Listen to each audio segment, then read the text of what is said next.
Oh, hi, everyone. My name is Melvin Muna. I am from Kenya. I am the founder and CEO of an organization called Melmax Farm Fresh. Melmax Farm Fresh is a large-scale farm that grows high-quality produce for the local and export markets. We also train farmers and youth in the area on climate-smart agriculture so as to build their resilience and to allow them to earn more from their farms. That's what I do. I'm a farmer, but besides that, just to give you a little background about myself, I did engineering in campus. I graduated in 2016. I worked as a telecommunications engineer, but I left that to become a farmer because of my passion, the passion that I have for improving the livelihoods of people in my community. And other than that, I've done a lot of remote work. I have more than, let's say, 6 years of experience as a remote worker. I have worked as a digital marketer. I've worked as a copywriter. I have written speeches for motivational speakers, and all this I have done remotely. From here in Kenya, where I live, I have been able to perform all these roles, collaborate with some of the top organizations, and I have performed roles like creating content for web and blog as a digital marketer. I've also done social media management. I've created content for socials for companies. I have also done editing of web content. There's a time I worked with an Italian and they wanted their website revamped, the content made to fit an international audience, and I worked to correct the content so as to ensure that people can understand what is on the content and buy from. It was an e-commerce store. They can buy from the store. So I have a lot of experience in remote work. I can say that remote work has allowed me to grow, to achieve some of the things that I really dreamt of when I was young. I started my organization, Melmax Farm Fresh, because of remote work. I earned money from remote work and I used these funds to start my business. I can say my business has had a big impact in my community. We have the capacity to employ up to 30 people as harvesters and graders of fresh produce, and that would not have been possible if I didn't work remotely. So I'm passionate about remote work. I am always looking for remote work wherever I am because I believe I have the skills, I have the knowledge and the capacities to impact the organizations that I work with. And I'm happy to share this knowledge with you. I want to thank Credo and Gracia for setting this up. It was nice. Our chats are nice. I had such a great time, and I'm happy that I'm here talking to you about remote work. So this is the first of 3 webinars. We will talk about, on this session, we'll basically introduce what remote work is. From the audience, these are scholars from the Mastercard Foundation. These are young Africans who are looking to grow themselves professionally, and remote work, you can really tap into remote work to grow as a person and as a professional, because one thing with the world of work as it is at the moment, what sells you is the skills that you have.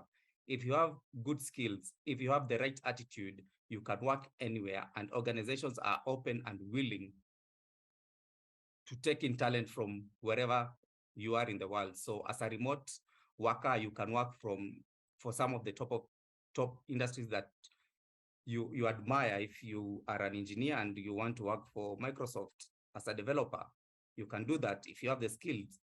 These companies are constantly advertising for remote workers, and if you have the skills that they're looking for, I don't think they will not consider you just because you come from Africa. Let's say if you're coming from the company is based in the US and you're in Ghana, you are in Nigeria, they will consider you as long as you have the right skills. So I'm happy to be here, and I want this session to be as interactive as possible. So feel free to raise up your hand if you need to say something, if you need to share, feel free to use the chat.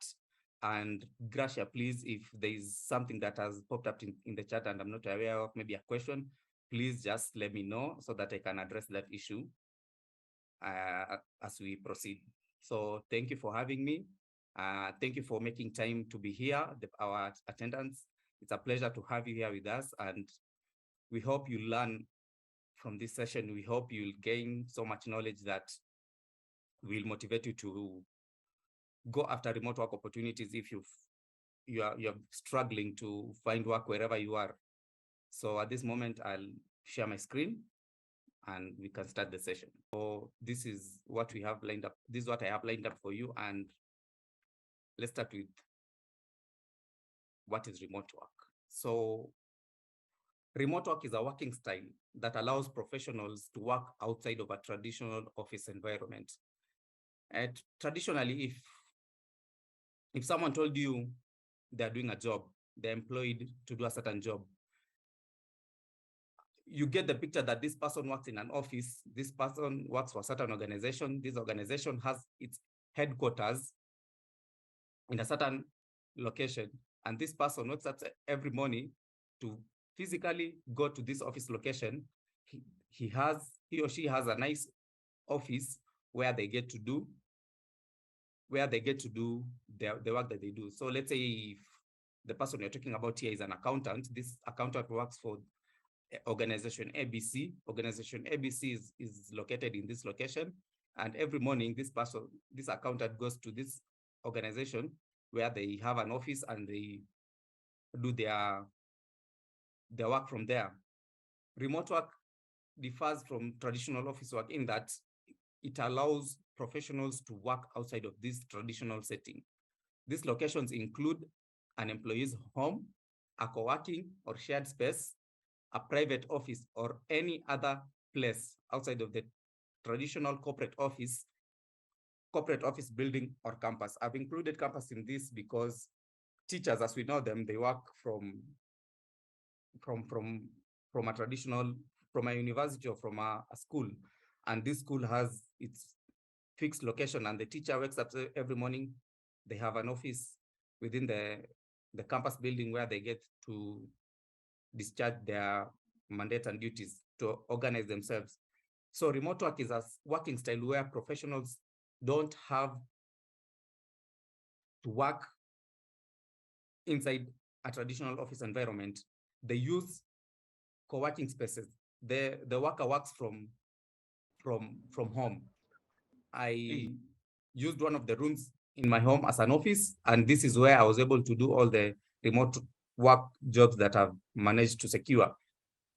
So remote work is based on the concept that work does not need to be done in a specific office for it to be done successfully. As a digital marketer, I don't need to be present in an office to create content for the organizations that I'm working for. I can do this from home. As an accountant who is working remotely, you can receive the accounts that need to be audited, and you can do this remotely and send them back to the organization that gave this job for you. So this is how remote work is, and this is how it's done. You don't need to be in an office to do work specifically well. You don't need to check in every morning just for people to know that you are working. As long as you have the tools required to do the job that you are doing, you can do this job from anywhere. If you are at a cafe having coffee, you can be doing your work from there. You can also use shared spaces. Shared office spaces is something that is really growing up, especially here in Kenya, because we have a lot of freelancers, and these people, they don't need to be in an office to do their work. They can do this from a co-working space. And the issue of co-working space is important for the modern remote worker, because some people really struggle to do their work at home because they are kids, because there are distractions like the television, there are neighbors who may be having a party and you need to do some work. So if you are not able to concentrate at home, you can sign up for a co-working space and do your remote work from there.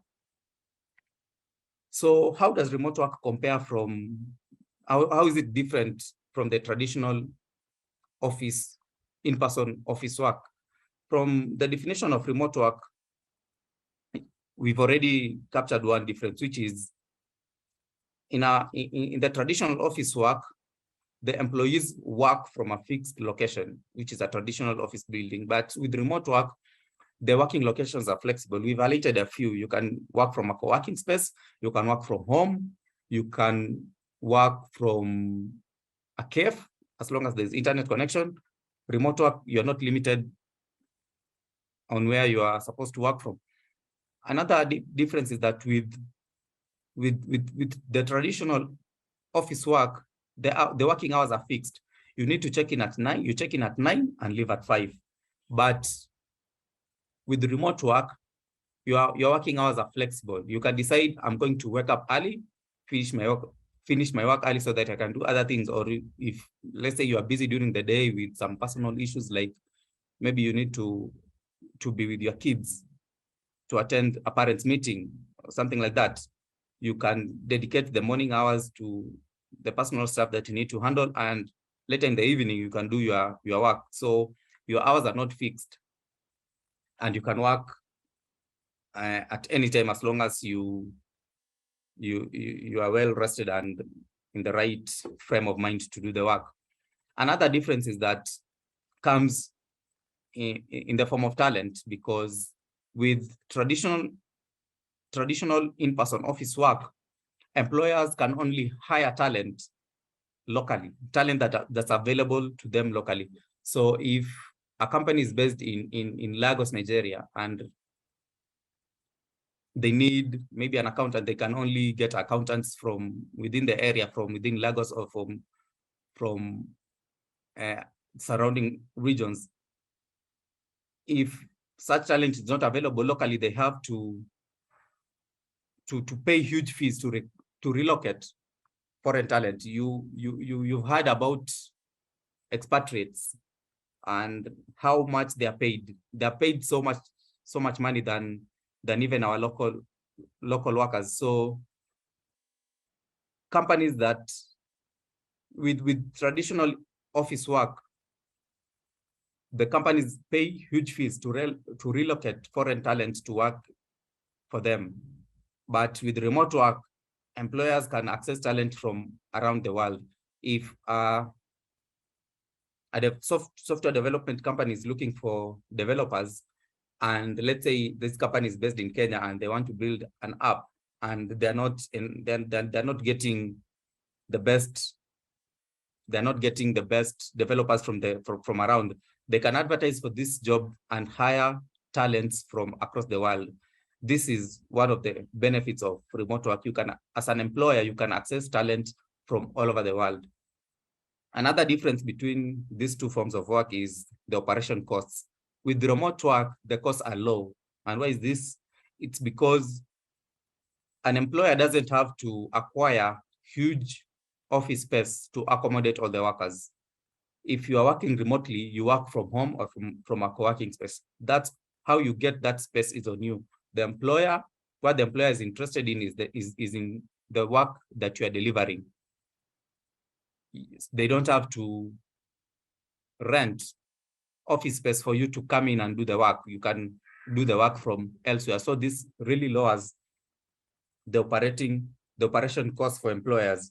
But with in-person office work, a company should be able to accommodate all the workers that are working for the organization. So if the company expands, they need to hire more office space, they need to get more furniture, and this increases the cost of operation. And later on, we'll see how this affects the amount that the employees receive, because if the costs are high, the cost of running the organization as high as the employees will end up receiving a lower pay because of the higher operation costs. So that's the key differences between remote work and in-person office work. So now that we know the differences between remote work and in-person office work, let's take a look at the things that are needed for remote working to be successful.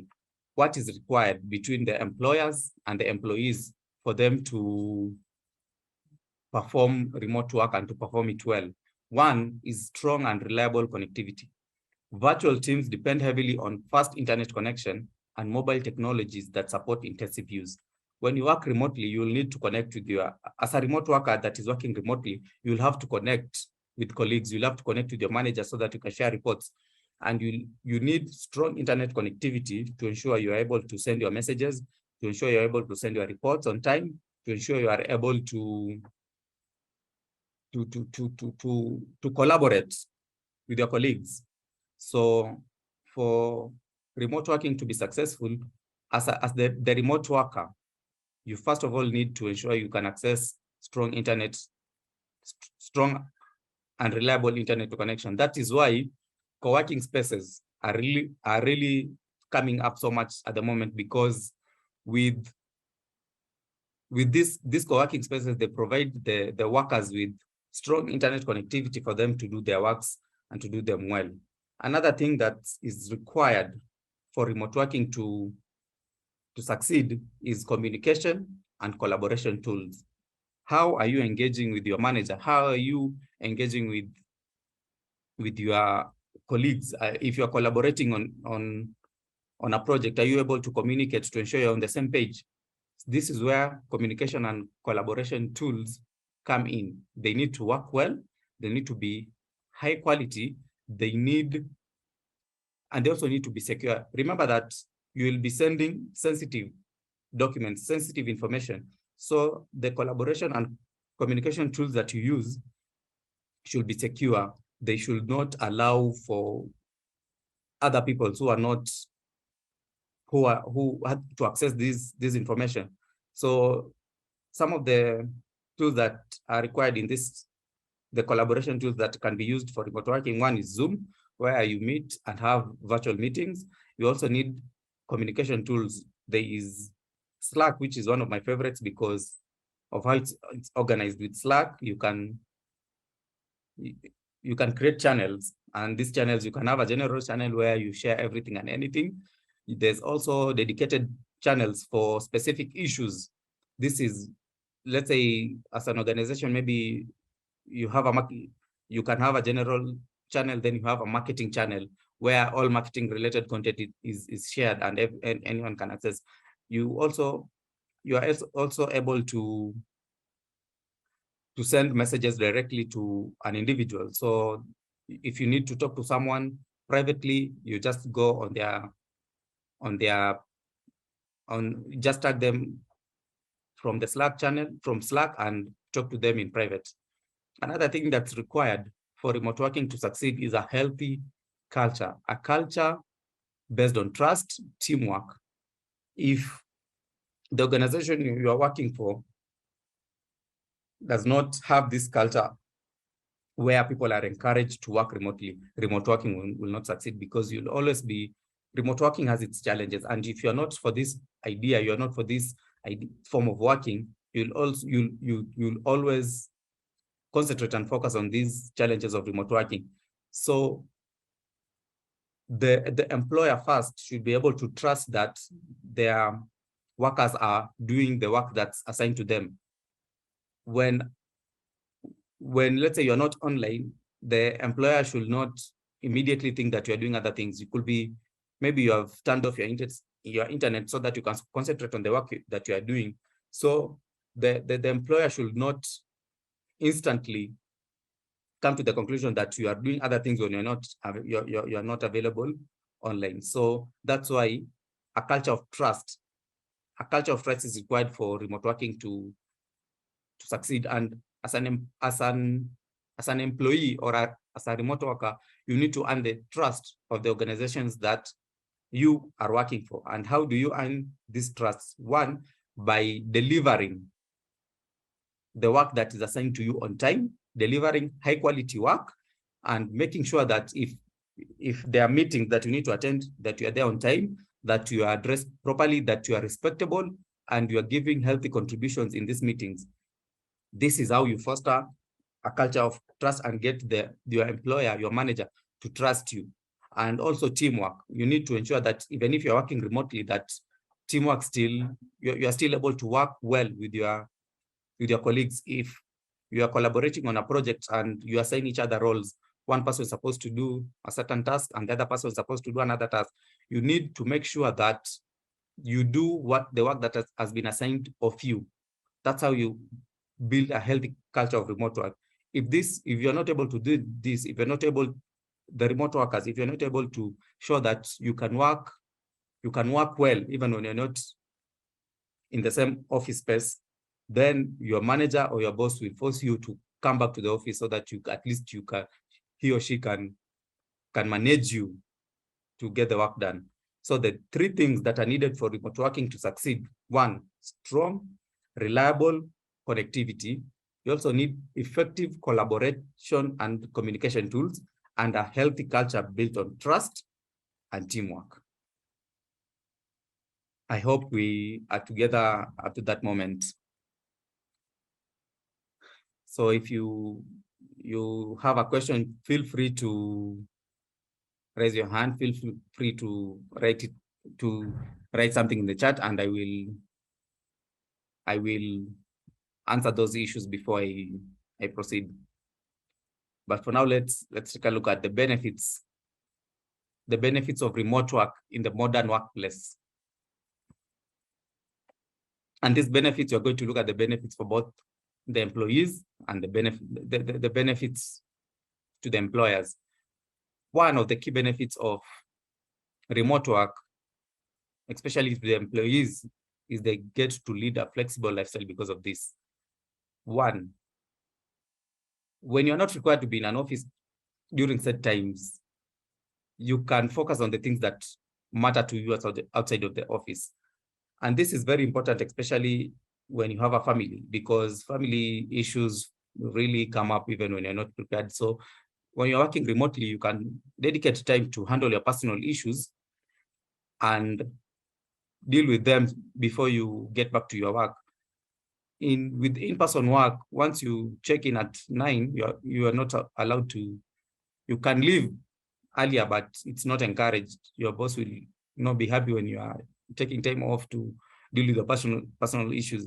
So the remote work gives you the flexibility to manage your time. You can, if something has come up, you can choose to do something.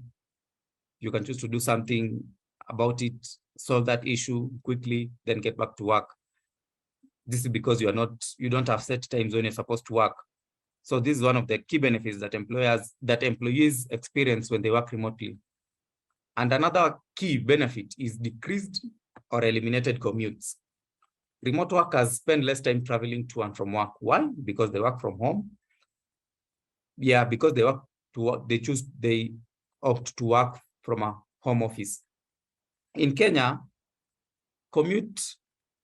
transport takes about 20 to 30% of the salary any worker gets. So this is 20 or 30% of your salary that you're losing just because you have to travel to go to the work. And most of the people who work in an office have to be there, let's say by 8. And these are peak hours here in Kenya. At this time, the transport fare is high. So when you have to work in a traditional office and have traditional times where you check in at 9 and leave at 5, you are traveling during the peak hours. And when you're traveling during these times, the rates are high. So you pay more money as transport fare. And this means that at the end of the day, you have less money to use for your own personal things. So when you work remotely, when you choose to work remotely or get that opportunity, you travel less, your commute times are less, the amount you pay for transport is less, and this allows you to have more money in the bank, to have more time to work, because if the time, it takes about one hour, sometimes even 2 to get to work. So this is 2 hours, you are just doing nothing. And this leads us to the other benefit, which is better health and wellness. Remote workers are notably less stressed and have higher morale than their in-office counterparts. Allow me to give you an example of what I mean by this. When you work in an office, you have to be there by 9. So let's say you're traveling to work and there is an accident along the way, and so this means that you're not able to get to work on time. Most organizations nowadays, the workers have to clock in when they get to work. So the minute you see this accident and the traffic jam that's developing, you automatically know that you'll be late, and when you get to work and clock in, Your employer will know that you got here late. The employer will not want to know that there was an accident. The employer will not want to know that maybe a big person in your country was using that road, so it had to be closed for other users, had to be denied access for this VIP to pass.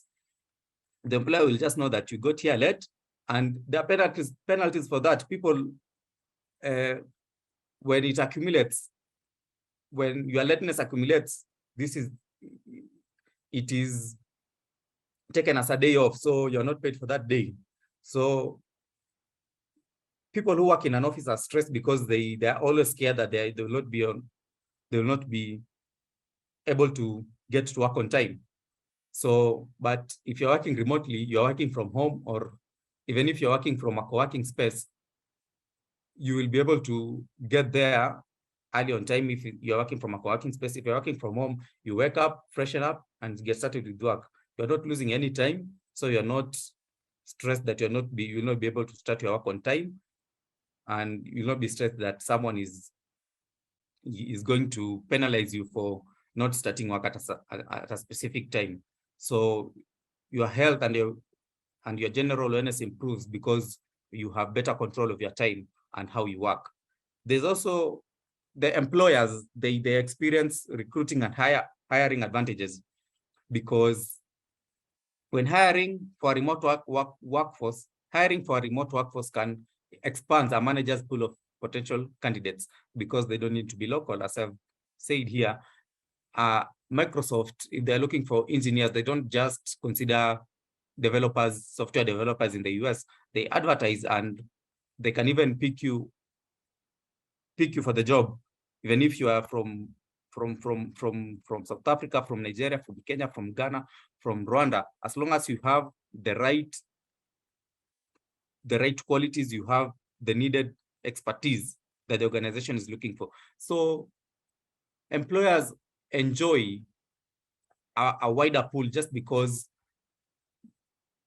with remote work, they don't need to source talent locally. So the diversity and also the diversity in talent improves an organization's performance and how it's viewed out there, because we are global village, and organizations want to show that they don't just hire one specific tribe or people from one specific location. So they're really looking forward to hiring remotely. Another benefit to employers is cost savings, because they don't have to pay for more office space or furniture to host the employees. So when a company is not paying so much cost on some of these issues like rent and office furniture, they earn more money. They are able to reduce their expenditures, and when they're not spending so much on overhead, they're able to pay more to their workers, because they have more money left after from their sales or from the work that they do. So when companies are not paying for high costs, they transfer them to the employees in the form of higher pay. And I want to specifically highlight on the issue on employee happiness, how remote work makes accomplishing tasks easier and more satisfying. One way remote work does this is through enabling faster means of communication. Slack is my favorite communication tool for remote work. With Slack, you get when someone messages you, you get a notification, and you're able to reply quickly. It doesn't matter where you are, as long as you're within that company's Slack communication channel, you'll receive this message and act on it immediately. There are also easier ways of working. Several platforms offer different tools and features employees can use to make each task more convenient and more effective. Most of these collaborative tools, they come with progress bar. So when you are given a job, you get a progress bar where it shows how you're progressing in the job, how much is left. And I specifically like Teamline, which is it's a remote working tool for task management, where when you get assigned a task, you can it sends you notifications every other day that if, let's say, the deadline for a certain job was in a week's time, it tells you that every day it sends you a notification that you have 2 more days to complete this job. So it kind of reminds you to continue the work that you are doing.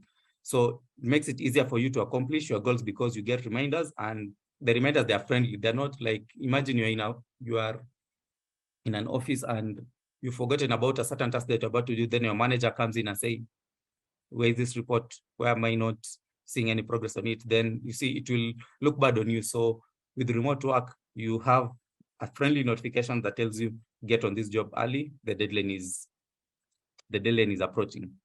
And another issue another thing that contributes to employee happiness is time management. Getting work done faster means employees can dedicate more time to life outside of work, especially for remote positions.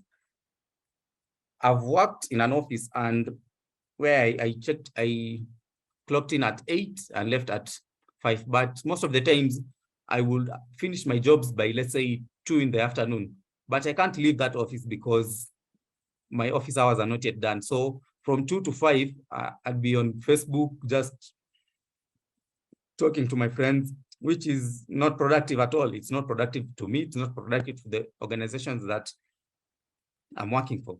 But if, let's say, I had this job remotely and by 2, I'm done with this job, it means that I'll be able to leave that job, maybe spend some time with my family, spend some time with my friends, maybe have some coffee with a long-time friend.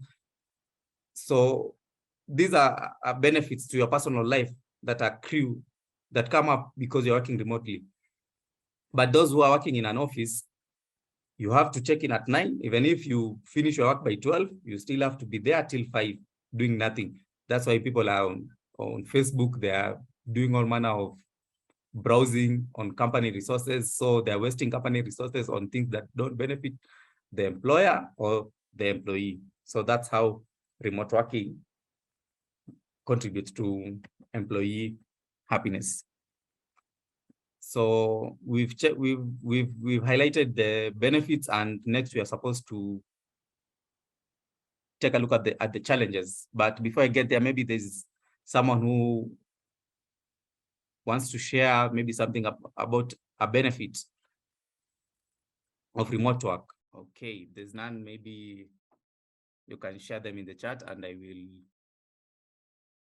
will take a look at them when I'm done with this presentation. So we are on the challenges of remote work. Remote working challenges emerge when the best practices are missing. This is a very important point, because earlier we talked about the things that are needed for remote working to succeed. One is strong connectivity. 2, we need efficient tools and a healthy culture. So when these best practices are missing, that's when the challenges of remote working arise. One of them is productivity drains. Without clear guidelines and policies, employees can lose their motivation and reduce productivity. This is a very important issue to highlight when talking about the challenge, because it happens when the employer that you're working for remotely doesn't give you clear guidelines on policies or even assigns you tasks, tells you what to do and what not to do. You'll feel like you're not living up to your potential, and this can really drain your productivity. So if you're working remotely, your employer needs to set clear guidelines. If maybe you're supposed to have a meeting once every few days, they need to set the times when you can have team meetings so that you can bond and connect with your other colleagues. They also need the tasks, and the task instructions need to be clear, so that you can perform it to the best of your abilities. Because if you don't get good instructions, your work will fail. And when your work will fail, like your employer will not be happy, and they may choose not to pay you for the work that you've done. So you may feel like you're wasting time. So clear guidelines need to be set early on before any arrangement is done for remote work. And this is between the employer and the employee. We also need, when the technology is not reliable, virtual teams will not be able to work optimally. So inadequate tools and technologies are a very big productivity and morale killer for virtual teams. So for this reason, you need to ensure you have a very strong connection. You need to make sure you are able to use the tools that you're using are not frustrating are not frustrating you or draining your energy. Sometimes you have to connect with with with your colleagues, and you are not able to connect properly because of poor connection. So you waste a lot of time getting back and forth, which you are wasting time. You are also feeling drained. You are also feeling like you are not really using your time well. So for remote work to work well, the technology needs to be reliable, connection should be proper, connection should be strong, and the application that you're using should all be updated and working properly. There's also the challenge of a reluctant remote workforce. Both the employer and the employee should willingly be open to working remotely. If one of them is against this form of work, that work will not be done well. If your employer is always against the issue, the concept of remote working, and feels that you are using company time for other things, the employer will not see anything good that you are doing. So both the employer and the employee should intentionally choose remote work as a strategy. If not, they're going to have, there will be challenges, there'll be problems, and you'll find yourself not being able to collaborate effectively with the organization you're working for. So another challenge, which is one that I've faced personally, is unplugging after work.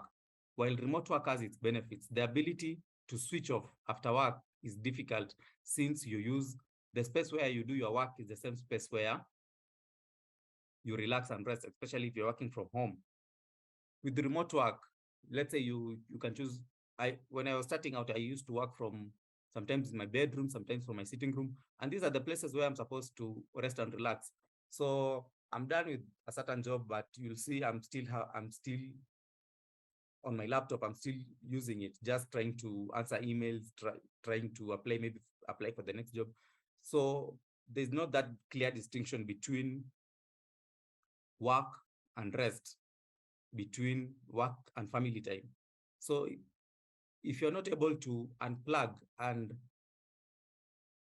say that I'm not working anymore at this moment, now it's time for me to spend time with my family, you'll really struggle. You will feel like remote work will be a challenge, not only for you, but for your family members, because they will not have any time for you, because with the remote work, you work at any time. And if you're not able to clearly delegate the times for work and the time for rest and for family, you'll have personal issues. While remote work you'll gain a lot of benefits from working remotely, like access to the top jobs, you'll not be able to connect with your family. You'll not have enough time to rest and relax, because you'll always be working, because there's no weekends when you're working remotely. You can choose maybe to, even on a Saturday or on a Sunday, you can be working. So later on in one of the upcoming webinars, I'll explain how to set these boundaries when you're working remotely, to ensure that you are able to lead a healthy life and work balance when you're working remotely. It's very important, because we cannot just be working all the time. We also need to spend time with our family members. After all, they are the people we're working for. We are working to earn money, resources to support them. So you need to make that balance. And dedicate time for work, set time aside for rest, time for family. Okay, so we have the popular jobs that can be done remotely. These are just 5. There's so many jobs that can be done remotely. One is as a consultant. Consultant is a general term, but depending on your expertise, you can choose to share your expertise remotely. I'm an expert on agribusiness, and people consult with me when they need help on certain issues like business development and how to start and manage an agribusiness. So I'm able to provide these services remotely, and we connect through the platforms that I've shared, the remote working platform and technologies.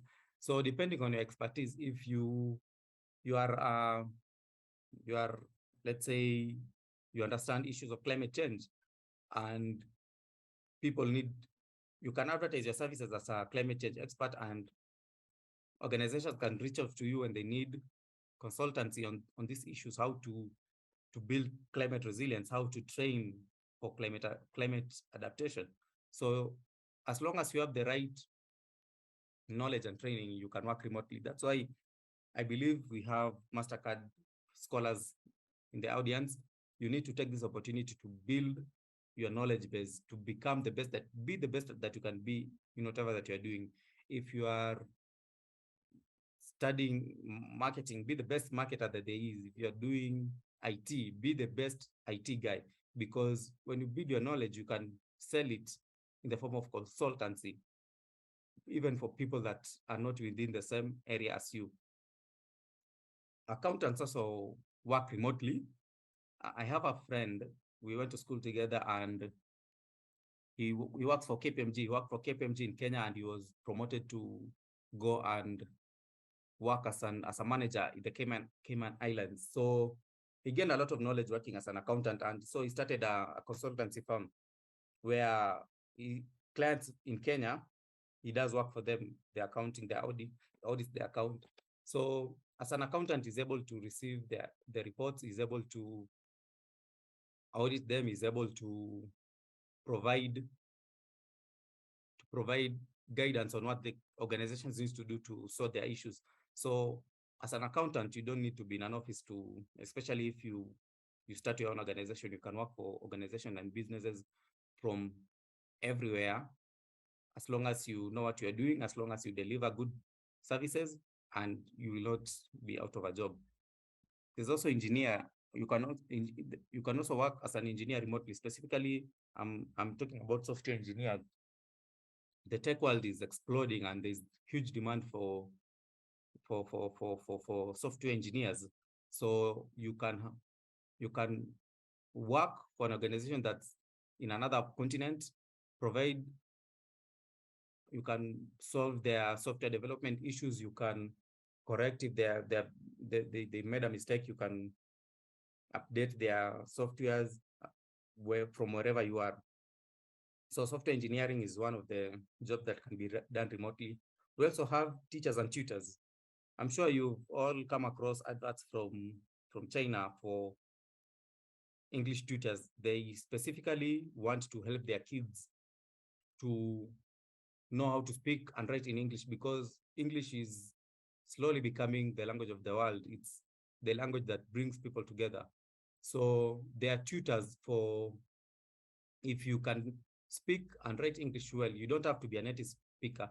Even if English is your second language and you're good at it, you can provide training and tutor young kids, and the pay is so good, you'll find yourself earning dollars you are paid in per hour. So you can, when you get a job as an English tutor, maybe you work for 2-3 hours and earn $100 a day, which is not that, it's good money.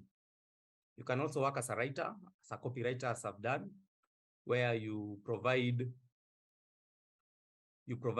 content for website and blogs, content for social media.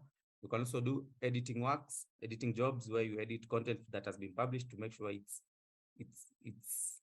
the content is good. So these are just 5 jobs that I've highlighted there's so many more jobs that can be done remotely. And with the right skills, with the right qualification, nothing is nothing is nothing stops you from taking up this job. So my advice for you is to build your skills, take online classes, attend webinars like these to improve your knowledge, and you will be able to get some of these jobs that are done remotely. So is remote work here to stay? And is it the way to go? Is it the future of work? Is remote work the future of work? I'd say yes, because the benefits of remote work greatly outweigh the challenges, because the challenges, as I've said, only come up when the best practices are there to when they're not there. So working from home is the way to go, because there's a enhanced productivity from the workers. Workers who work remotely manage their time, and they're able to decide what work to do. They're able to decide when to work. And by managing their times well, they're able to have more time for their personal lives. You can be on a holiday with your family and decide, I'll wake up early at around 5. From around 5 to 10, do some work before even the kids and your spouse has woken up. When they wake up, you've done like 5 hours of work, which is you'll be able to accomplish so much during this time. So from there, from 10 to 11, have some time, travel, have some swim, have some meals. And by 9, when the kids are going to bed, catch up with some work. From 10 to around 12, go to sleep, wake up early again at 5. You see, you are on holiday, you are still working, you are killing 2 birds and with 1 stone. So there's so much to gain, and the employees gain so much. So by knowing that there's a lot for them to gain, it motivates them to work more. It motivates them to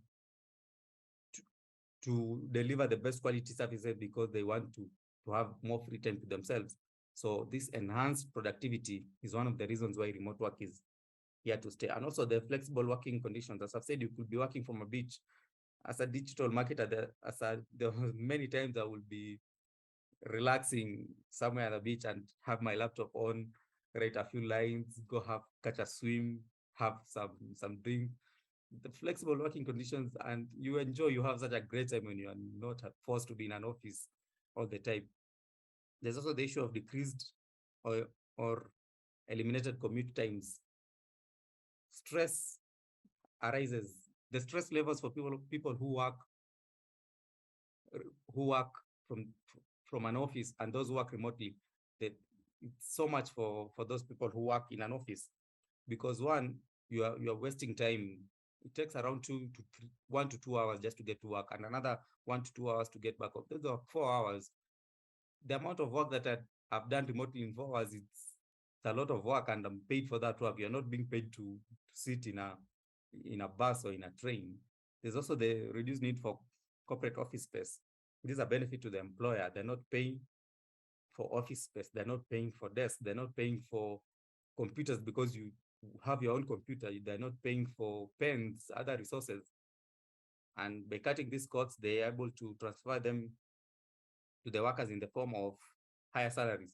So employers are really gaining and benefiting from remote work. And if they are benefiting, I think they will ensure it's here to stay.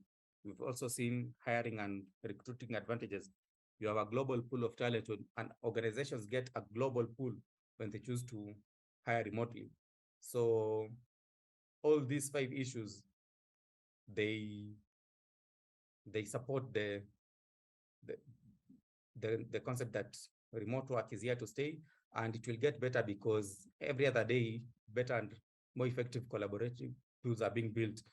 We are now heading towards 5G, so it means connectivity will not be an issue anymore. So you will be able to collaborate with a person in China, you will be able to work with a person in India, see them, talk to them, and get done with the work that you're doing. So that's the end of my presentation. And at this moment, I'd like to welcome questions from the audience. I hope you've learned something from this webinar presentation. I hope you now have an idea of what it means to work remotely, what is required for remote working to succeed. And I'd like to take questions from, if you have any question, please feel free to raise your hands. Feel free to drop it in the chat. Yes, there are already some questions in the chat. And comments. Robson asked, like, I think he commented that when you are working, one of the benefits of working remotely is like you'll get a good pay. So he's like saying he's based in Malawi, but the currency is not really, it has a low value against the dollar. So if he has a job in the US, then that would be great. Like the salary would be great. So I'm curious to know if that's how it works. Do you get paid based on your country's currency or the country that is hiring you? With the remote work, the standard of payment for remote work is dollars, my friend. When you're working remotely, you are not paid. Let's say you're in Malawi, you're not paid as a Malawian, you are paid as an international worker. And so let's say the company is based in the US, you'll be paid as a worker in the US. And most of the times they tend to set the pay in dollars. So when you convert this amount back to your local currency, you'll find that you have so much money. Even you have so much money that you could even have imagined it. Some of the works that I've done remotely, I used to be paid per hour. So I'd log in, set up a timer, and let's say I'm editing some content, work, let's say for around 5 hours. I'm paid, let's say $30 an hour. So that's $150. When I convert $150 to Kenyan currency, that's so much money. And that's just a day's work. So imagine if I'm doing this for a month. So with remote work, the standard of pay is usually it's not in your local currency. You're not paid as a local contractor. You're paid as an international contractor. International contractors, they're paid international rates. International rates are paid in international currencies. So you'll be paid in dollars. You'll be paid so much money when it finally hits your bank account, and you'll not even believe that this is you as young as you are receiving such amounts of money. Yeah. Wow, thank you for that. I don't know, Caesar, I don't know if I pronounce your name well, if you want to unmute and ask your question, but then Caesar asked a question saying that what are some remote job platforms and links to apply? Okay, yeah. So with the remote jobs, there are remote working sites.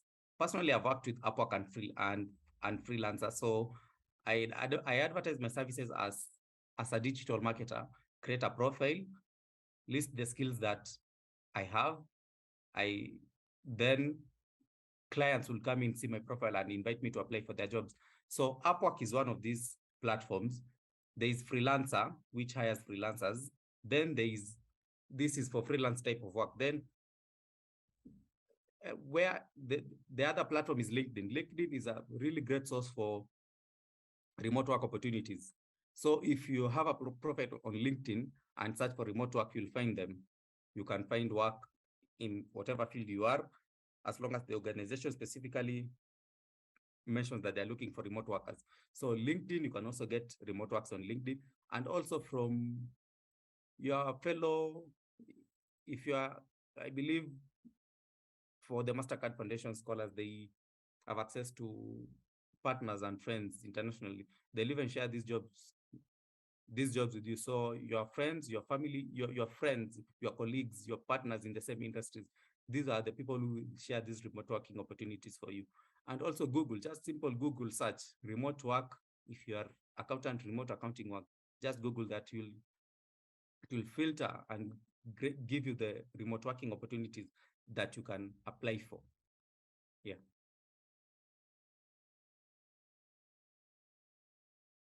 Great. Another question, yes, okay. Can one have an internship remotely? Yes, remote work you can also perform. You can also do your internship remotely, especially for these top organizations like the United Nations, the World Bank, the yes, the different organizations for the UN, like UNDP, UNESCO, United, they really hire a lot of remote workers because for them, as a global organization, they want to have that feel. They want to experience workers from different cultures, different backgrounds. So they send applications for remote internship positions, and you can apply for these positions.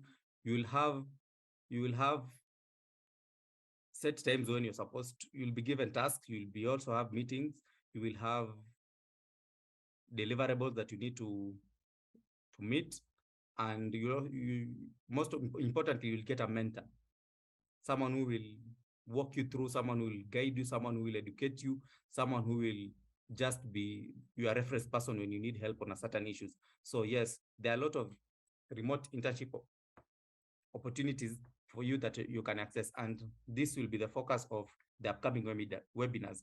So I'd advise Osman, I can see it's Osman, please sign up for the upcoming webinars. I'll be sharing how to apply for remote internship positions, how to prepare yourself for an interview, because yes, you apply, but you'll have to attend an interview. Manage yourself when faced with such,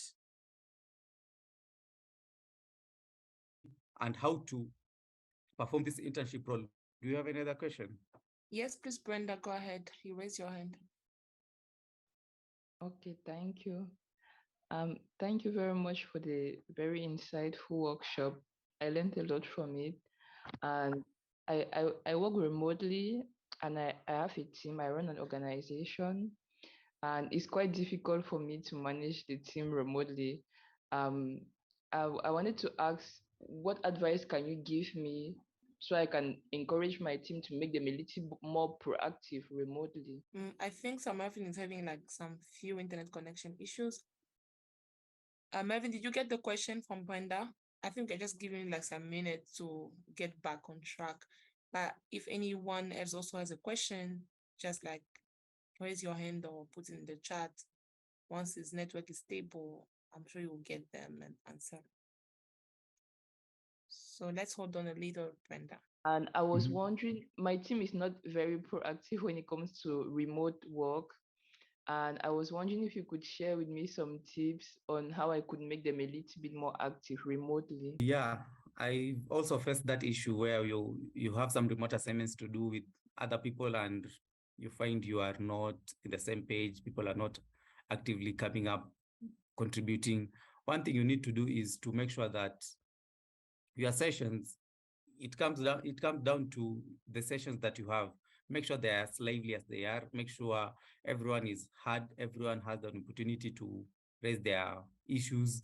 Just make it open for everyone to feel free to contribute.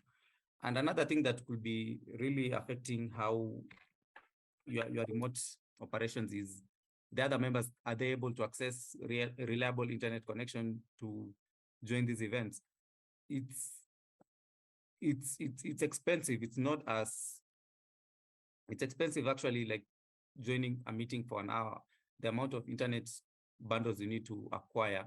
So if your members are not able to acquire the internet bundles, most will not join, most will not show they'll join, but they'll stay silent. You also need to ensure that maybe you can have a plan where for your members, you provide them with a stipend or something. You need to motivate them to show up. So just make sure that, first of all, they understand what you're doing. First of all, make sure they buy into. Second, that is, make sure they buy into what you're doing. You say you work on the area of women empowerment. Yes. Okay, yeah, it's a very sensitive topic. It's a very passionate area. So you need to ensure that the people that you're collaborating with remotely, you need to ensure that, one, that make sure you select people who are passionate about that issue, because if they're not, they feel like they're being forced to attend some of these sessions. So you need a lot of internal management to do, because also need to make sure you're working within right times. So if you're collaborating and someone is in another time zone, how do you ensure you are working on times that are you're not inconveniencing the other members? So find suitable times to hold the meetings, to make sure everyone buys into whatever you're doing, because it's a matter of commitment. It's a matter of being there to push your cause. Are they there with you, or they're just joyriders? So, and also, as I said, you can maybe compensate them for their time or internet connection, because if they feel like they have to use their resources to join this meeting and they're not as committed, I think that's why maybe you could be facing challenges of you're not seeing how committed they are. Is that right, Ben? Yeah, sure. Thank you very much.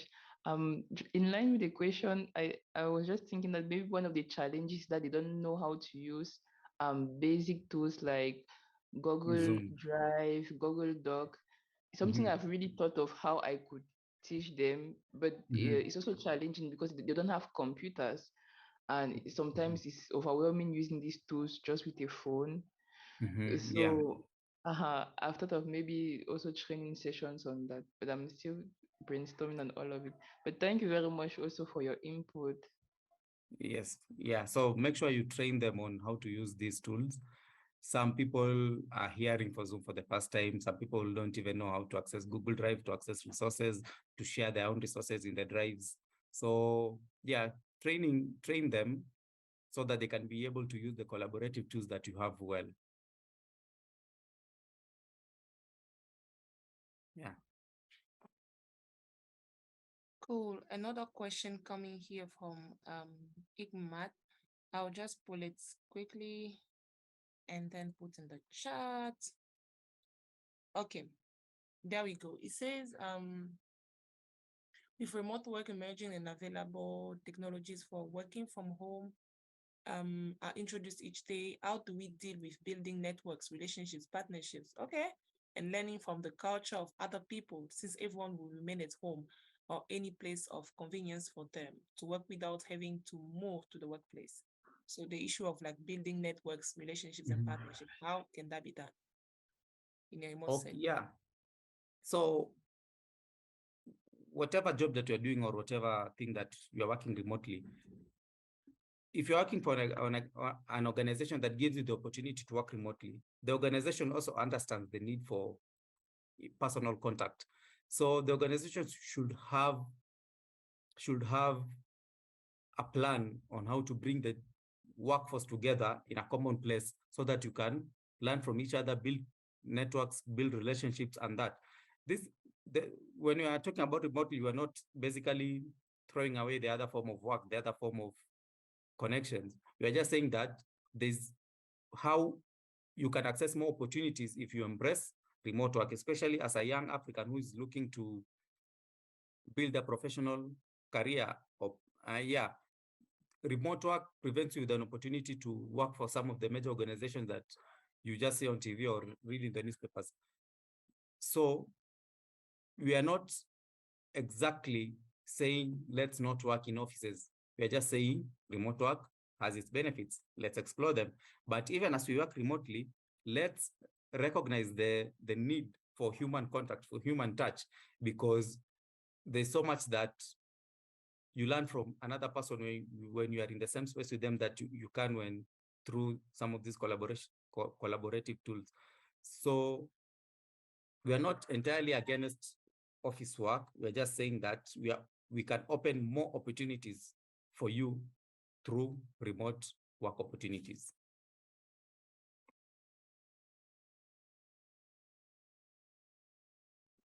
Great. And earlier when the network was not kind of fine, Augustine, it was not a question, but it just put it out there, just trying to bring it up since you are here. Like, it's open for remote work in software development, and if anyone is in here works in that sphere, they can share any opportunity with them.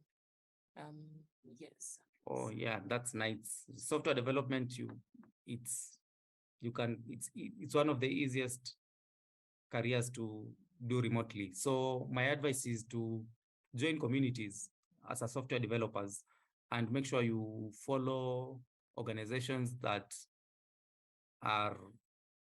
you want to work for, and see, just pitch and say you're here, you're from a certain country, you have these skills, and I'm open for a remote job. But most importantly, these opportunities will be shared by other professionals in the field. So as a software developer, join communities, network as much as you can online, go on LinkedIn, find other software developers. Most people really share their journeys, especially devs. They do 100 days of code, they have Twitter chat, so be active, and this is where opportunities come from. While you can find these opportunities in some of these remote job sites, they can also be shared to you by your professional contacts. So my advice to her is to be very active in software development communities. If she's currently in school and maybe they have opportunities to collaborate with organizations, make sure you are in touch. Just touch base when you learn something new, learn a new skill. Also, you can use social media to advertise your, especially for software development, they don't care where you're from. So if she's a software developer, I'd advise her to create a GitHub account where she publishes the work that she's done, the code that she's developed, and share some of these repos on her social media. Use tags like remote work, use tags like dev, so that when someone is maybe browsing social media and comes across your profile, sees the work that you have done, they can be able to reach out to you, maybe just start a conversation, and that's how you get jobs.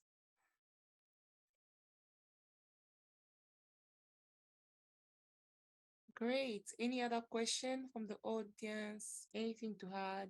Okay. In the absence of any of them. Okay. Brenda, you raised your hand again. Go ahead. Okay, thank you. You might have shared this in your previous webinar, but sorry I did not attend. You were talking about how do you make space for your own time, like how do you create space for like holidays? Because it's easy to get carried away with online work, like okay, I have my computer here, so I just go. It happens to me a lot. And I don't know if you could just share some tips about that. Yes, I also experience that problem of not knowing when to stop working, because for the kind of work that I do, the more I work, the more I earn. So sometimes you have a weekend, you say, let me apply for this job, you get it, you have the whole weekend covered. So you find that you've been working from Monday to Sunday, you've not had a rest, you've not had a holiday. So you need to be intentional in setting time for your rest and relaxation. So you say like, I'll wake up early at around 5, start with my jobs, and by 3, I want to be done with the work that I'm doing. If I'm not done, I carry the work to the next day, so that from 3 till late in the evening, I can have time to relax and time for my family. On holidays, you just have to be intentional. You need to say that I'll not work when there's a holiday. I will not work. If a client, unless maybe that work is so urgent and the client needs maybe an update quickly before maybe it's a software I'm working for, they need an update before running it live. So you need to be intentional. Talk to your manager or your employer and tell them that I don't work on Saturdays and Sundays. So I'll make sure I do all the work that I've been assigned from Monday to Friday. But also, it also comes to how you manage your time, because if you get your work done on time, you have more time to relax, you have more time for other personal issues. But I understand where you're coming from, where you're always looking, you want to work more and more and more so that you can earn more money, but work will never end. And as you are human, you need to relax, you need to rest, or the body will force you to rest.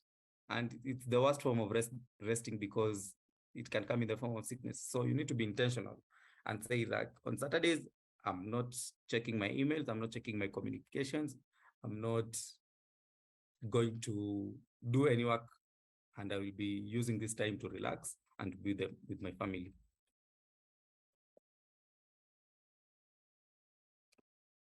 Thank you, Brenda. Okay.